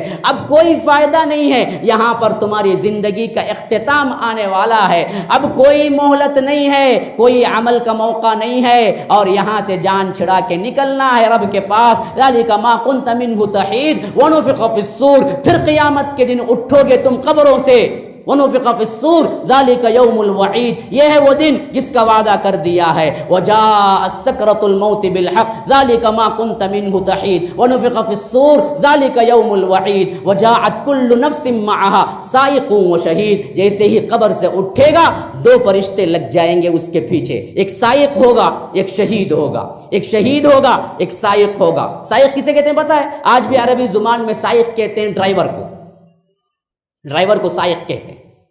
اللہ نے فرمایا کل نفس معها سائق و شہید، ایک ڈرائیور ہوگا، ایک تمہیں کھینچ کے لے جانے والا گواہ ہوگا، 2 فرشتے پیچھے لگ جائیں گے، کہیں بھاگ کے نہ جاؤ، ویسے بھی وہاں بھاگ کے کوئی نہیں جا سکتا، لیکن پھر بھی 2 فرشتے ساتھ میں لگ جائیں، یہ کھینچ کے لے آئے گا، چل رب کی طرف چل، جو کچھ بھی کر کے آیا ہے آج بتا نتیجہ. اور ایک کہے گا میں نے سب کچھ جان رکھا ہے، تو نے جو کچھ کیا ہے. نامہ اعمال میں ہی لکھنے والا تھا، تو جو جو کر کے آیا ہے اب میں اللہ کے ہاں شہادت دوں گا. تو اللہ کہتا ہے سائق و شہید لقد كنت في غفلة من هذا فكشفنا عنك غطاءك فبصرك اليوم حديد. اس وقت اسے معلوم ہو جائے گا جو غفلت میں پڑا ہوا تھا، ارے دین کیا ہے جی، دین قالین اللہ اللہ اللہ اللہ بولتے. دوسرا کام ہی تیرے اندر بڈھی روح ہے رے، خالی ڈرتا رہتا. چل با جا کو آنگے، ذرا فرش ہو کو آنگے، ذرا چل.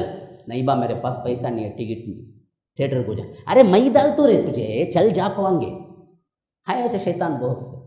گھر میں بیٹھا رہتا، گلے میں ہاتھ ڈال کے بلا جائے آواز ذرا چا پی لگائیں گے، چل چا پی لگانے جاتا نا، انہیں 2 گھنٹے 3 گھنٹے لگا ہوا تھا. رات کے 2 کو گھر کے اندر آتا. پھر اس کے بعد تھوڑا سا ڈرگس بھی لے لے، ذرا سا سگریٹ بھی لے لے. کتنے نوجوان ہیں جو آج کی نوجوانی میں ڈرگس بن چکے ہیں. ہاں میں نے سنا تھا گزشتہ بار جب آیا تھا، سب سے زیادہ مریض حیدرآباد کے وہ کیا کہتے ہیں بھائی سینٹرز، ڈی ہائبریشن سینٹر میں سب سے زیادہ مریض ہیں وہ نوجوان ہیں جو ڈرگس بن چکے ہیں، جن کے لیے دوائی وغیرہ دے کے کسی نہ کسی طرح ان کے ڈرگس سے نکالنے کی کوششیں جو ہوتی ہے نا، ان ہاسپٹلوں کو کہتے ہیں ڈی ہائبریشن. وہاں پر ایڈمٹ ہیں سب سے زیادہ مریض ہمارے نوجوان. رونا تو مجھے اپنوں کا ہے جی. اصل میں ہمارے اپنے 2 گھنٹے 3 گھنٹے رات میں بھی آپ نے دیکھا ہوگا بازاروں میں اور چائے خانوں میں بھرے ہوئے ہیں ہمارے نوجوان. احساس ہی نہیں ہے کہ ان کی زندگی پامال ہو رہی. سائق و شہید. تو جس سے غفلت تھی آج آ گئی وہ بات. دیکھ لے اب تیری نگاہ اگر تیز ہے. لقد كنت في غفلة من هذا فكشفنا عنك غطاءك فبصرك اليوم حديد قال قرينه هذا ما لدي عتيد القيا في جهنم كل كفار عنيد. اٹھا کے پھینکو اس کو. اس نے جو کچھ بھی کیا ہے، کیا کیا ہے؟ اس نے جانا ہی نہیں توحید. الذي جعل مع الله الها آخر فالقياه في العذاب الشديد قال قرينه ربنا ما طغيته. جو ساتھ میں ہمارا شیطان بہکاتا اور ہم ڈالتے رہتے نا اس کے اوپر، انہیں کیا میں ہی نہیں کرا بھائی، شیطان بہکا ڈالا بھائی. وہ شیطانیت بولیں گا اس وقت. قرین یہاں پر شیطان مراد ہے. جو ہمارا ہمزاد شیطان ہوتا نا اسے اللہ تعالیٰ یہاں قرین کہتا ہے. قال قرینه ربنا ما طغیتہ. وہ کہے گا شیطان اے اللہ میں اسے گمراہ نہیں کیا، ولیکن کان فی ضلال بعید، یہ تھا ہی گمراہ ہونے والا. خالی میں پوسٹر بتایا یہاں ہے نائٹ شو، انہیں بھگ کو آیا. وہ پوسٹر بازو لگ کو تھا خالد بن ولید میں کیا ہے خطبہ ہے جلسہ ہے بول کو، وہاں نہیں آیا بدبخت. دونوں پوسٹر ساتھ میں لگ کو تھے. ایک طرف تھا نائٹ شو کا، ایک طرف تھا بیان کا. انہیں خود بھاگ کو گیا نائٹ شو کو، بیان کو نہیں آیا. اس بات سے میری غلطی نہیں. اللہ کہتا ہے قال قرینہ ربنا ما طغیتہ ولیکن کان فی ضلال بعید. ہاں اللہ بولے گا قال لا تختصموا لدی. ہاں پر میرے پاس اب جھگڑا نہیں کرنا. پہلے ہی میں نے بتا دیا تھا تمہارا سب سے بڑا دشمن شیطان ہے. تم اگر نہیں بچے تمہاری غلطی ہے. تو دیکھو اللہ کے عذاب کا اور اللہ تبارک و تعالیٰ کا قول جو ہے کتنا زبردست خطرناک. فرمایا کہ لا تختصموا لدی، میرے پاس جھگڑا نہ کرو.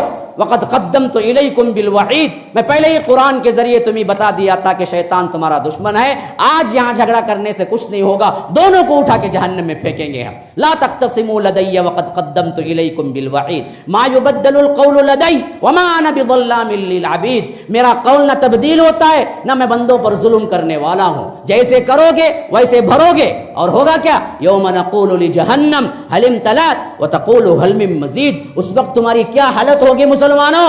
ذرا غور کرو. رب کہے گا جہنم سے جہنم تو بھر گئی، بس ہو گیا. ڈالتے ڈالتے مخلوق کو ڈالتے ڈالتے ڈالتے جہنمیوں کو پھینکتے پھینکتے پھینکتے جہنم بھر جائے گی. تب اللہ پوچھے گا اے جہنم، اللہ پوچھے گا اور جہنم بات کرے گی باقاعدہ. وہ مادی چیز نہیں ہے. ابھی ہم جیسے ہی حساس ہے، ہم جیسے ہی سانس لینے والی ہے. جہنم کے سانس اللہ کے رسول صلی اللہ علیہ وسلم کے حدیث سے ثابت ہیں. جہنم بھی ایک مخلوق ہے. تو اللہ پوچھے گا یوم نقول لجہنم، یاد کرو وہ وقت جب ہم جہنم سے پوچھیں گے حل امتلأت، بھر گئی تو جہنم کیا بولے گی پتہ ہے؟ نہ وتقول هل من مزید، بولے گی اے اللہ ابھی کچھ ہے، جگہ ہے ابھی بہت کچھ، تیرے نافرمان کو انہیں بھیج، ابھی بھی لے لیتی. حتیٰ کہ اللہ پوچھے گا جب بھی جہنم سے، جہنم یہی کہے گی ابھی جگہ ہے، ابھی جگہ ہے، ابھی جگہ ہے. حدیث میں آتا ہے کہ یہاں تک کہ اللہ تبارک و تعالی جب سب کو جہنم میں پھینک دے گا، کوئی جہنمی باقی نہیں ہوگا، اس وقت بھی پوچھے گا اللہ کہ جہنم تو بھر گئی؟ تو جہنم کہے گی نہ ابھی جگہ ہے۔ تو اللہ تبارک و تعالی اس وقت اپنے عدل کا اظہار فرمائے گا۔ حدیث میں آتا ہے کہ اللہ اپنا قدم رکھے گا جہنم پر، تب جا کے جہنم کہے گی بس بس بس، ہاں بھر گئی تو سکڑ جائے گی۔ یہی جنت میں اللہ تبارک و تعالی جنتیوں کو ڈالے گا اور پوچھے گا بھر گئی؟ جنت کہے گی ہاں ابھی ہے۔ تو جب سب جنت چلے جائیں گے پھر بھی جگہ ہوگی، تو حدیث میں آتا ہے کہ اللہ وہاں ایک نئی مخلوق کو پیدا کرے گا، پھر ان کو جنت میں ڈالے گا۔ لیکن جہنم کے لیے نئی مخلوق کو، اللہ ظالم نہیں ہے، وما ربک بظلام للعبید، میرا رب بڑا رحم دل ہے، میرا رب بڑا رحیم ہے۔ ہم اصل غدار ہیں، ہم اصل دنیا دار ہیں، ہم گنہگار ہیں، میرا رب تو بڑا رحیم ہے۔ اللہ تو معاف کرنے کے بہانے ڈھونڈتا ہے، اصل تو ہم بدبخت ہیں جو معافی مانگنے کو ہی تیار نہیں ہیں۔ تو اس لیے فرماتا ہے کہ یوم نقول لجہنم هل امتلأت وتقول هل من مزید وازلفت الجنۃ للمتقین غیر بعید۔ کھینچ کے اللہ تبارک و تعالی لائے گا جنت کو بالکل سامنے، اور وہ دور بھی نہیں ہوگی، کہیں دور نہیں ہے، اللہ کہتا ہے بالکل سامنے لے آ کے ہم فٹ کریں گے جنت کو بالکل سامنے، ایسے کہ تمہارے نظروں کے سامنے ہو جائیں، للمتقین غیر بعید۔ اور کہا جائے گا ھذا ما توعدون لکل اواب حفیظ، یہ ہے وہ جنت جو ہر اس شخص سے وعدہ کیا گیا جو پلٹ کے آنے والا اواب بھی تھا اور حفاظت کرنے والا بھی تھا۔ یاد رکھو اللہ کو پلٹ کے آنے والوں کو بڑا پسند ہے۔ اللہ نے بہت پسندیدگی کا اظہار کیا ہے ان بندوں کے لیے جو گناہ تو کر لیتے ہیں لیکن اللہ کے ڈر سے توبہ کر کے پلٹ کے آتے ہیں۔ اواب، بہت زیادہ توبہ کرنے والا، فرمایا کہ ان لوگوں کے لیے جنت ہے۔ ھذا ما توعدون لکل اواب حفیظ، ہر اس اواب کے لیے جو اللہ کے پاس ڈر کے مارے آتا ہے، اے اللہ گناہ ہو گیا معاف کر دے، ایک بار نہیں، دو بار نہیں، 100 بار نہیں، 1000 بار نہیں، جب بھی ہوا مایوس نہ ہو میرے نوجوان بندو۔ اللہ کہتا ہے کہ جوانوں آؤ میرے پاس، میرے بندو آؤ میرے پاس، ایک بار نہیں 1000 بار بھی، ایک مرتبہ وہی گناہ کے لیے استغفر اللہ کہو، ہم بھی 1000 مرتبہ تمہارے لیے متوجہ ہوں گے۔ لو اتیتنی بقراب الارض خطایا ثم لقیتنی لا تشرک بی شیئا لاتیتک بقرابها مغفرہ۔ ترمذی کی روایت میں فرمایا کہ اگر زمین پر اتنے گناہ لے کر بھی تم مجھ سے ملو گے اور اس میں شرک نہ ہوگا تو میں بھی زمین پر اتنی مغفرت کے ساتھ تم سے ملوں گا، تمہیں معاف کرنے کو میں تیار ہوں۔ تم ایک استغفر اللہ تو بول کے دیکھو، تم ایک جان بڑھ کے آؤ تو میں 2 جان تمہارے پاس آنے کو تیار ہوں، تم ایک ہاتھ آؤ تو میں 2 ہاتھ تمہارے پاس آنے کو تیار ہوں، تم دوڑ کے آؤ، تم پیدل آؤ تو میں دوڑ کے آنے کے لیے تمہارے لیے تیار ہوں، لیکن آنا سب سے پہلے تمہارا ہے۔ تو آج بھی پلٹو، استغفار کرو، دعائیں کرو، توبہ کرو، اللہ کے دین کے لیے کٹ مرنے کی اپنے آپ میں قسمیں کھاؤ اور اللہ کے دین کے لیے کام کرنے کے لیے تیار ہو جاؤ، تو ہو سکتا ہے آنے والے ادوار میں جو فتن ہیں، آنے والے ادوار میں جو ہماری بربادیاں ہیں، اللہ تبارک و تعالی ہمارے اس توبے کے ذریعے ٹال دے۔ کرو گے؟ کیا کرو گے؟ رات میں جا کے پھر ٹی وی دیکھ کے سو جاؤ گے؟ توبہ کرو، استغفر اللہ پڑھ لیا کرو، استغفر اللہ الذی لا الہ الا هو الحی القیوم واتوب الیہ۔ یہ ایسا ہے کہ جو 3 مرتبہ پڑھتا ہے سمندر کے جھاگ کے برابر بھی گناہ ہوتے ہیں تو اللہ کے رسول نے فرمایا معاف کر دیتا ہے رب العالمین۔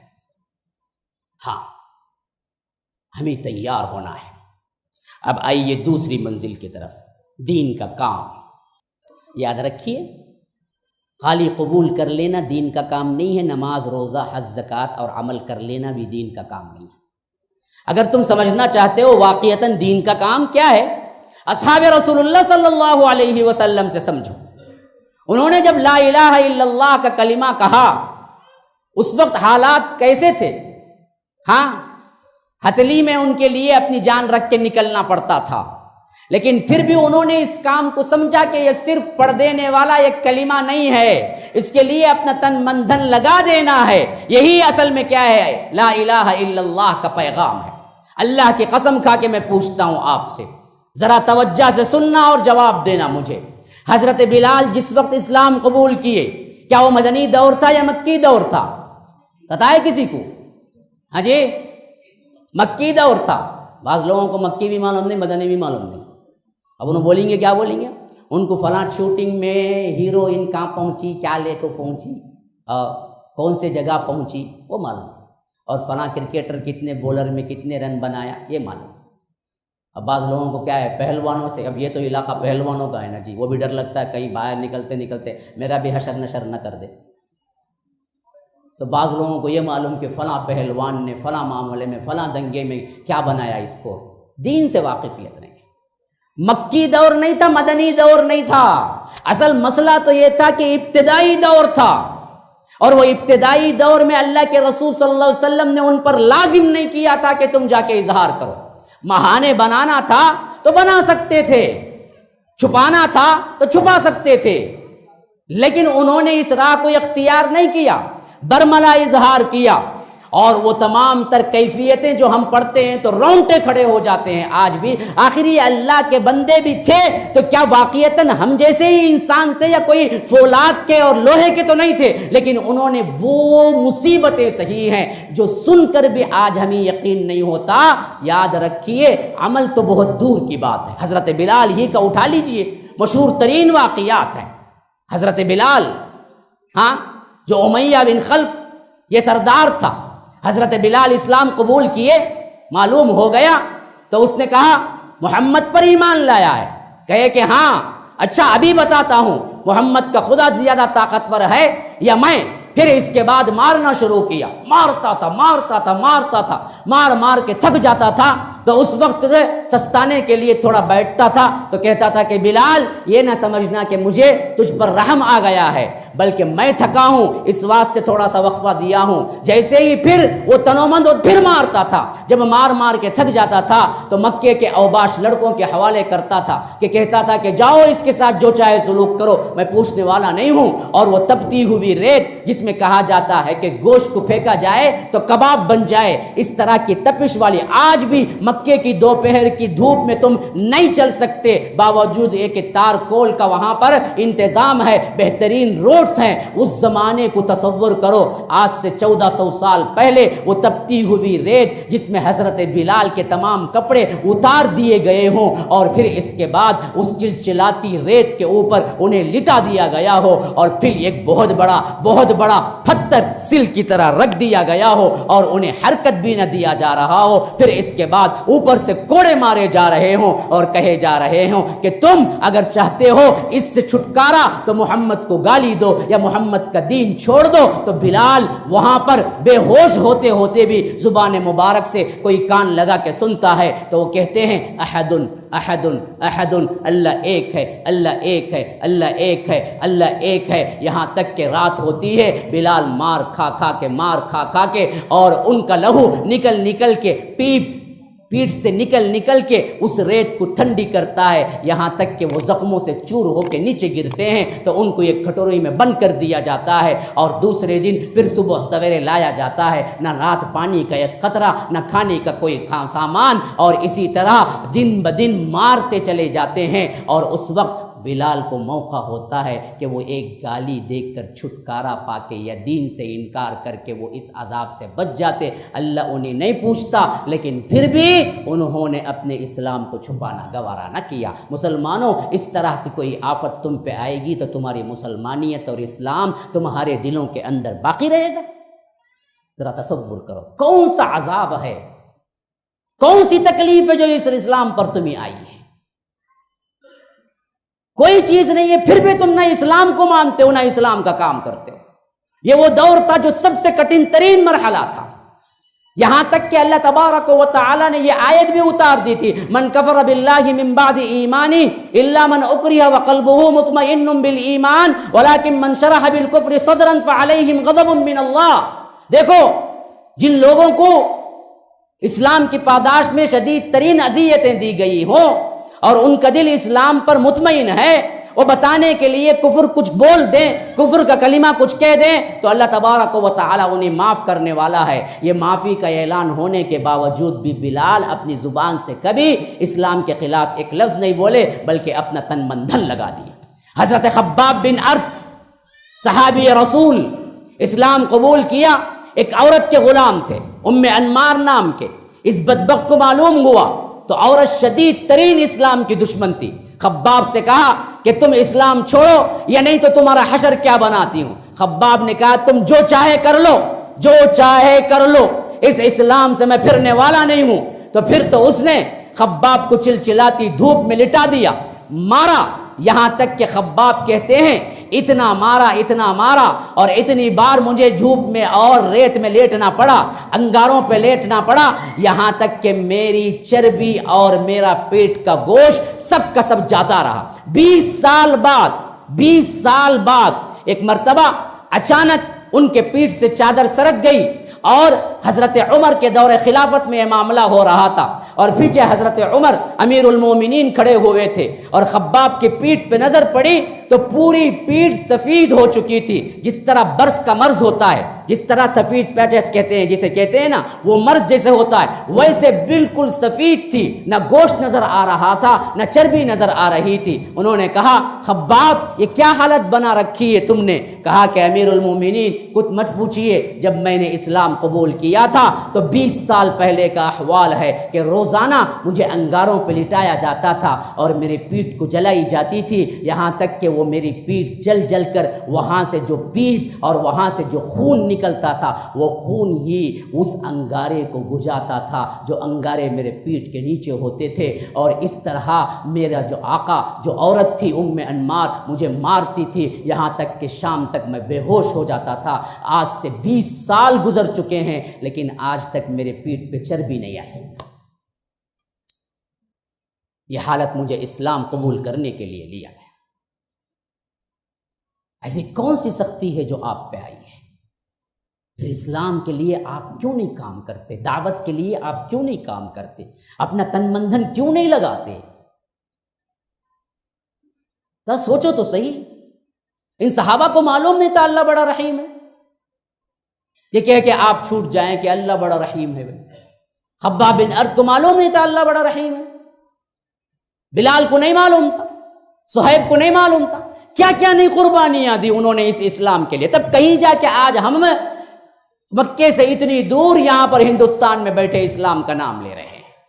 اللہ کے رسول صلی اللہ علیہ وسلم نے اصحاب رسول اللہ صلی اللہ علیہ وسلم کی ایسی تربیت دی تھی، اس دعوت کے لیے، اس کام کے لیے وہ تن من دھن لگا کے بھی کبھی کبھی شرمندہ ہو جاتے تھے۔ حضرت خباب کہتے ہیں کہ مجھے اتنا مارا گیا، ایک مرتبہ میں اللہ کے رسول صلی اللہ علیہ وسلم کے پاس پہنچا، بڑی ہی خوبصورت روایت ہے، اللہ کے رسول کعبے سے دیکھ لگائے بیٹھے ہوئے تھے، آئے، کہا کہ اللہ کے رسول کیا ہم حق پہ نہیں ہیں؟ کہا کہ ہاں بالکل حق پہ ہیں۔ کہا کہ اللہ کے رسول صلی اللہ علیہ وسلم پھر تو اس اسلام کے قبول کرنے پر اتنی تکلیفیں لوگ دیتے ہیں، اتنا مارتے ہیں، اتنی طرف پر کیا ہے، ہمارے لیے مصائب و آلام ہیں، آپ ان بدبختوں کے لیے بد دعا کیوں نہیں کر دیتے؟ اللہ کے رسول صلی اللہ علیہ وسلم کعبے کا ٹیکا چھوڑ کے یوں بیٹھ گئے۔ کہا کہ خباب اتنی جلدی، ابھی تم نے کیا مصیبتیں سہی ہیں، اتنی جلدی مایوس ہو گئے؟ اللہ کی قسم یاد رکھو، یہ اسلام غالب ہو کر رہے گا، اور یمن سے لے کر مکے تک ایک عورت بغیر کسی ڈر کے سفر کرے گی، اور اس کے لیے پورے کا پورا راستہ امن کا راستہ ہوگا، لیکن تم جلدی مچا رہے ہو۔ پچھلے دور کی امتوں پر ایسے ایسے مصائب و آلام آئے کہ انہیں گڑا کھود کر گاڑ دیا جاتا، اور پھر اس کے بعد انہیں آرے سے برابر آدھا آدھا چیر دیا جاتا، پھر بھی انہوں نے کوئی شکایت کا لفظ نہیں کہا۔ تم اتنی جلدی میرے پاس شکایت لے کے آئے؟ کن کو کہہ رہے ہیں؟ عمار کو۔ کن کو کہہ رہے ہیں؟ خباب کو، جنہوں نے اپنا تن من دھن لگا دیا، صرف اتنا کہا اے اللہ کے رسول آپ بد دعا کیوں نہیں کرتے ان کافروں کے لیے؟ تو اللہ کے رسول نے کہا ابھی تم نے تکلیفیں کیا سہی ہیں، اس سے پہلے کے امتوں کا حال اس سے زیادہ تکلیفوں کا تھا، پھر بھی وہ لوگ اسی پر خاموش رہے، اللہ سے راضی برضا رہے، اور تم اتنا جلدی مچا رہے ہو۔ تو معلوم ہوا کہ لوگوں یاد رکھو، یہ اسلام کانٹوں کا ایک ایسا راستہ ہے جس پہ چل کے تمہیں جنت تک پہنچنا ہے، پھولوں کی سیج نہیں ہے کہ جیسے چاہے جو چاہے کیا ہے کرتے رہو اور تمہارے لیے سیدھے جنت مل جائے۔ یاد رکھو یہاں پر مرحلہ لمحہ قدم قدم تمہیں مصائب و آلام آئیں گے، اس پر تم کو بالصبر بالطاعہ موجود ہونا ہے۔ پھر رب العالمین اعلان کرتا ہے ان اللہ اشتری من المؤمنین انفسهم واموالهم بان لهم الجنہ، بے شک وہ مومنین جو اپنی جانوں کو، جو اپنی مالوں کو اللہ تبارک و تعالی کے لیے بیچ دیے،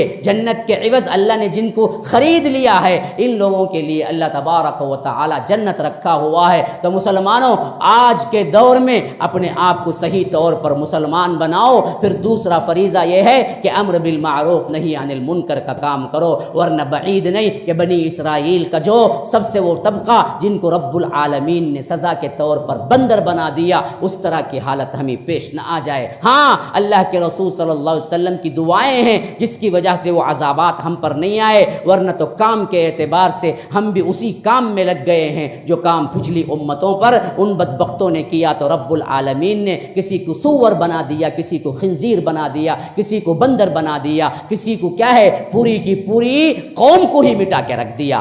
آج ہماری امت کے اندر بھی وہ تمام گناہ آ چکے ہیں، لیکن اللہ کے رسول کی دعا ہے کہ اے اللہ میری امت کو پورے طور پر ہلاک نہ کرنا۔ اللہ نے کہا کہ میں قبول کر لیا، اس واسطے پوری امت مسلمہ تو مٹے گی نہیں، لیکن یہ سزائیں، یہ وبائیں جو آج ہمارے اوپر آ رہی ہیں یہ دراصل تنبیہ ہی ہیں کہ لوگوں آج بھی اٹھو گے اور کام کرو گے تو اللہ کی رضا پالو گے، لیکن یہی سرد مہرے کا معاملہ رہا۔ آج بھی تم اسی طرح بے پرواہ لاپرواہ اپنی زندگی، اپنا خاندان، اپنا گھر اور اپنی کمائی، اپنی دنیا میں مست رہے تو یاد رکھو اللہ تبارک و تعالی کا عذاب برحق ہے، جیسے اللہ تبارک و تعالی نے پچھلی امتوں پر عذاب نازل کیا ہے۔ بنی اسرائیل کی ایک بستی تھی جو بالکل ساحل کے کنارے رہتی تھی، اللہ تبارک و تعالی اس کے بارے میں سورہ اعراف میں کہتا ہے وَاسْأَلْهُمْ عَنِ الْقَرْيَةِ الَّتِي كَانَتْ حَاضِرَةَ الْبَحْرِ إِذْ يَعْدُونَ فِي السَّبْتِ إِذْ تَأْتِيهِمْ حِيتَانُهُمْ يَوْمَ سَبْتِهِمْ شُرَّعًا وَيَوْمَ لَا يَسْبِتُونَ لَا تَأْتِيهِمْ كَذَلِكَ نَبْلُوهُمْ بِمَا كَانُوا يَفْسُقُونَ وَإِذْ قَالَتْ أُمَّةٌ مِّنْهُمْ لِمَ تَعِظُونَ قَوْمًا اللَّهُ مُهْلِكُهُمْ أَوْ مُعَذِّبُهُمْ عَذَابًا شَدِيدًا قَالُوا مَعْذِرَةً إِلَىٰ رَبِّكُمْ وَلَعَلَّهُمْ يَتَّقُونَ فَلَمَّا نَسُوا مَا ذُكِّرُوا بِهِ أَنجَيْنَا الَّذِينَ يَنْهَوْنَ عَنِ السُّوءِ وَأَخَذْنَا الَّذِينَ ظَلَمُوا بِعَذَابٍ بَئِيسٍ بِمَا كَانُوا يَفْسِقُونَ فَلَمَّا عَتَوْا عَمَّا نُهُوا عَنْهُ قُلْنَا لَهُمْ كُونُوا قِرَدَةً خَاسِئِينَ۔ بڑی عبرتناک سزا ہے۔ اللہ کہتا ہے کہ بالکل ساحل کے کنارے ایک بستی آباد تھی جن کے اندر ان کے جو ساحل کے کنارے کا جو مقام تھا اس میں ہفتے کے روز بڑے زور و شور کے ساتھ مچھلیاں آتی تھی، لیکن اللہ کا حکم تھا ہفتے کے دن مچھلیاں نہ پکڑنا، دنیا کا کوئی کام نہ کرنا، پورا وقت عبادت میں گزارنا۔ جیسے ہمیں جمعہ کے دن ایک گھڑی کام کرنے کی ممانعت ہے، جب امام ممبر پہ چڑھ جاتا ہے اس وقت سے لے کر سلام پھیرنے تک امام کا آپ کے لیے حرام ہوتا ہے کوئی بزنس کرنا۔ ہمارے لیے تو ایک گھڑی تھا لیکن ان کے لیے ایک دن تھا۔ اللہ کہتا ہے جب اس حکم کی خلاف ورزی کرنے لگے تو ان کے اندر تین گروہ ہو گئے۔ ایک تو وہ تھا جو کھلم کھلا ہفتے میں پکڑنے لگا تھا، کیوں؟ ہفتے ہی میں زیادہ مچھلیاں آتی تھی، پھر اتوار میں کوئی نہیں، ہفتے کے اندر بہت مچھلیاں۔ تو انہوں نے کیا کیا؟ اللہ کہہ رہا ہے جی لیکن یہ قانون کو ہم نہیں چل سکتے، انہوں نے کیا کیا؟ قانون کو توڑا، ہفتے میں پکڑنے لگے۔ دوسرا گروہ وہ بنا جو پکڑتا تو نہیں تھا لیکن روکتا بھی نہیں تھا۔ بعض لوگ ہوتے بھائی میں ہی نمازی روزے، انہیں کیا کر لے کو جاتا ہے کہ مجھے نکو بھائی یہ نہیں چل سکتا، عذاب آیا تو تم بھی پکڑے جاؤ۔ یاد رکھو روکنا بھی کام ہے تمہارا، کام کرنا بھی کام۔ تو اب دوسرا گروہ جو تھا اس نے کہا کہ دیکھو ہم اللہ سے ڈرتے ہیں، ہم نہیں پکڑتے، لیکن جو پکڑتے ہیں ان کے پاس جا کے لڑائی جھگڑا بھی نہیں کرتے، چھوڑ دو ان کے حال پر، وہ تو جہنمی ہو گئے۔ تیسرا گروہ وہ تھا جس کو اللہ تبارک و تعالیٰ کہتا ہے کہ خود بھی رکتا تھا، ان کو روکتا بھی تھا۔ تو جو نہیں روکتے تھے وہ پوچھتے تھے آپ ان کو کیوں جی روکتے ہیں، یہ تو اللہ کے عذاب میں گرفتار ہو جائیں گے، ان کو جا کے کیوں رکھتے؟ یہ سب ماننے والے لوگ نہیں۔ تو وہ لوگ کہتے تھے جو روکنے والے ہوتے تھے معذرتاً الی ربکم ولعلہم یتقون، کل اللہ تعالیٰ پوچھے گا تو معذرت کے طور پر تو ہم پیش کر دیں گے اے اللہ ہم تیرے دین کا کام کرتے تھے۔ اللہ کے پاس عذر تو ایکسکیوز تو دینا پڑے گا نا، ایکسکیوز کے لیے تو ہم کو کام کرنا ہی کرنا ہے۔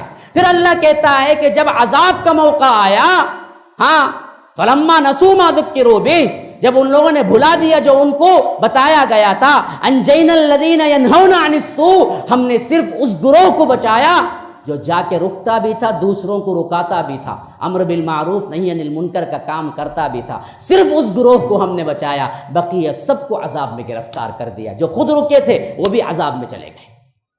یاد رکھو، نماز روزہ حج زکوٰۃ کر کے بیٹھ جانے سے مسئلہ حل نہیں ہوگا۔ اگر دنیا میں عذاب آئے گا، تم نے روکا نہیں تھا، تم نے دین کا کام نہیں کیا تھا، تو وہ بھی جائیں گے، گھیوں کے ساتھ گھن بھی پھس جاتا ہے۔ یاد رکھو، کپڑے دھونے بیٹھتے ہو تو 7 ہاتھ بھی دھل جاتے ہیں۔ یاد رکھو، اللہ کا عذاب اب آیا، اگر تم نیک تھے لیکن بدی کو روکنے والے نہیں تھے، نیکی کو پھیلانے والے نہیں تھے، تو تم بھی گرفتار ہو جائے۔ اسی لیے اللہ کہتا ہے انجینا الذین ینہون عن السوء، ہم نے صرف نجات اس کو دی جنہوں نے امر بالمعروف نہی عن المنکر کیا، خود بھی روکا، دوسروں کو بھی روکتے تھے۔ وَأَخَذْنَا الَّذِينَ ظَلَمُوا بِعَذَابٍ بَئِيسٍ بِمَا كَانُوا يَفْسُقُونَ، اور ان دونوں گروہوں کو ہم نے پکڑ لیا، جو خود رکے لیکن دوسروں کو روکے نہیں، اور جو دوسرے کھلم کھلا عذاب الہی کی دعوت دے رہے تھے، قانون کو توڑ بیٹھے۔ اور کیا عذاب دیا؟ فَلَمَّا عَتَوْا عَمَّا نُهُوا عَنْهُ، جب ان کا وقت آ پہنچا عذاب کا تو اللہ نے کہا قُلْنَا لَهُمْ، ہم نے ان سے کہا کونوا قردۃ خاسئین، ذلیل و خوار ہو کے بندر بن جاؤ، سب کے سب بندر بن گئے۔ اور آج یہ سزا بھی کچھ کم ہے، ذرا غور کرنا میری بات، یہ بہت بہت اہم ترین جملہ جو میں کہہ رہا ہوں، کیا یہ عذاب الہی سے کم نہیں ہے کہ ہم صورتاً تو بندر نہیں بنے، اخلاقاً بندر بن چکے ہیں؟ یہ عذاب نہیں ہے؟ فحاشی، عریانی، نیٹ، فیس بک، واٹس ایپ، گانے، مووی، چائے خانے، پان خانے، اڈے، شراب، جوا، سگریٹ، بیڑی، کیا ہم بندر نہیں بن گئے؟ صورتاً تو نہیں بنے، کیا یہ عذاب سے کم ہے جو ہم کر رہے ہیں؟ اخلاقیات کا بگاڑ جو ہے، پاگلوں کی طرح جو ناچتے ہوئے کیا ہیں، باجا وغیرہ اپنے شادیوں میں دھڑلے کے ساتھ روڈ پہ کرتے ہیں، تو بندر نہیں بن گئے؟ میں نے 1 گھنٹے کو دیکھا، 1 گھنٹے کو رات کے جب گزر کے جا رہا کسی حیدرآباد کی گلی کے اندر، مسلمان اپنا دلہا آنے کے لیے بارات میں ناچ رہا ہے، کوئی 18 سال کا ہے، کوئی 20 سال کا ہے، کوئی 30 سال کا ہے، اچھا ڈریس پہنا ہوا ہے، بندر ہی کی طرح ناچ رہا ہے۔ اللہ کی قسم بندر ہی لگا مجھے اس وقت۔ اخلاقاً ہم بندر بن چکے ہیں، صورتاً تو نہیں بنایا اللہ نے، اخلاقاً بن چکے ہیں۔ گندی موویز دیکھنا، بندر نہیں بن گئے؟ ننگے ننگے فلمیں دیکھنا، بندر نہیں بن چکے ہیں؟ ہاں، بندروں کی طرح بال رکھنا، بال ہمارے دیکھو انسانوں کی طرح ہے، ادھر کٹنگ کرتے، ادھر کٹنگ کرتے، ادھر بیچ میں جھوپڑا کرتے، اوپر سے چیل گل دے گی تو کیا کرنا، نقطہ مار کو اس کا بھیجا لے لو، چل جانا، گھونسلہ سمجھ۔ کتنے بدبخت ہیں جو بالوں کو ایسا بنا کے رکھے ہوئے جس سے اللہ کے رسول نے سخت نفرت کی، کہا کہ اللہ کے رسول کاٹو تو پورا کاٹو، رکھو تو پورا رکھو۔ ہم کیا کرتے؟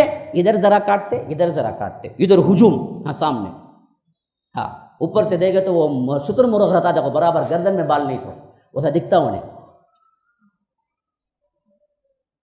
بندر نہیں بن گئے؟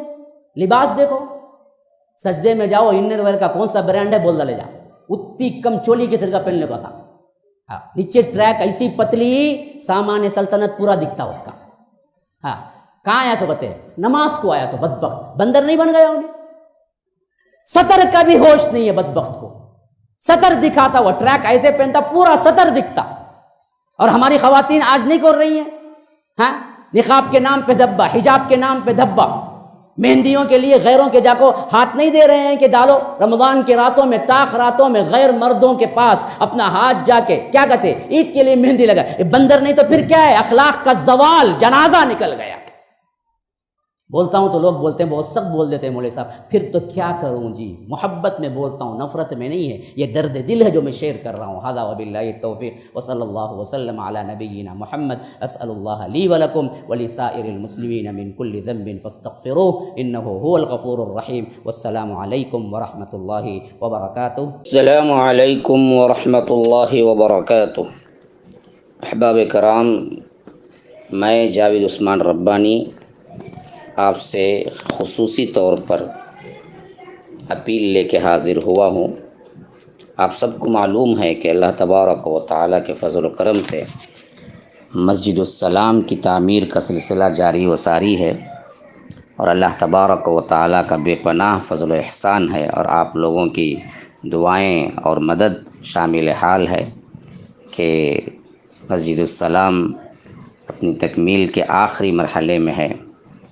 فین، لائٹ، اے سی اور اسی طرح انٹیریئر ڈیکوریشن، لفٹ اور فلورنگ کا کام باقی ہے، جس کے لیے اشد ضرورت 35 لاکھ 35 لاکھ کی ضرورت ہے۔ اور جب بھی میں نے اپیل کی ہے، اللہ کے فضل و کرم سے آپ لوگوں نے دل کھول کر دیا ہے۔ اہل خیر حضرات کے لیے بہترین موقع بھی ہے اللہ کی راہ میں دینے کا، تو آپ لوگوں میں آگے آئیے اور اس میں جو ہو سکتا ہے جلد سے جلد مدد کیجیے، کیونکہ ہمارا پروگرام یہ ہے کہ رمضان المبارک کے پہلے اس کا افتتاح کر لیا جائے، تو ہمارے پاس وقت بہت کم ہے، اور اس سلسلے میں پیسے کی جو رقم میں نے بتائی 35 لاکھ اشد ضرورت ہے۔ تو آپ تمام سے گزارش ہے کہ آپ اس میں حصہ لیں، بڑھ چڑھ کر، کوئی 1 لاکھ، کوئی 2 لاکھ، کوئی بڑی ذمہ داری کا، کوئی ٹائلز کا اور اے سی کا اپنی ذمہ داری میں لے لے۔ جو ہو سکتا ہے، جی پے نمبر بھی دیا گیا ہے، آپ اس کے ذریعے سے بھی مدد کر سکتے ہیں۔ اکاؤنٹ نمبر بھی آپ کو یہاں پر اسکرین پہ دکھایا جا رہا ہے، اس سے بھی آپ مدد کر سکتے ہیں۔ اللہ کی اس مسجد کے لیے دل کھول کر تعاون کیجیے۔ اللہ تبارک و تعالی جنت میں آپ کے لیے ایک گھر بنانے کا وعدہ کیا ہے۔ شکراً فجزاکم اللہ احسن الجزاء۔ والسلام علیکم ورحمۃ اللہ وبرکاتہ۔